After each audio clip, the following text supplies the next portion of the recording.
जब भी हम फिल्मोरा को ऑन करते हैं तो फर्स्ट टाइम थोड़ी सी लोडिंग लेता है, इसके बाद ऑन हो जाता है। इसमें दिक्कत ये है कि ये ज़्यादातर जो टेम्पलेट है इसके ऑनलाइन चलते हैं। अब यहाँ पर आपको सबसे पहले तो वो स्क्रीन नज़र आएगी, जहाँ पे हम जो भी एडिट करेंगे ये स्क्रीन के ऊपर वो चीज़ें नज़र आएंगी।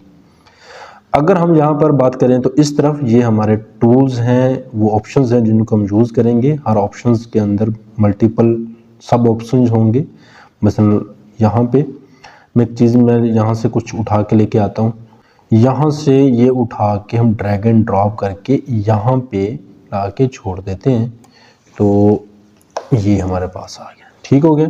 मिनिमाइज करते हैं, ड्रैग एंड ड्रॉप कर भी कर सकते हैं, या फिर आप ये प्लस का निशान दिया गया है इसके ऊपर क्लिक कीजिए, आपको कंप्यूटर की तरफ ले जाएगा, जहाँ पे आपकी फाइल पड़ी हुई है वहाँ से ले सकते हैं।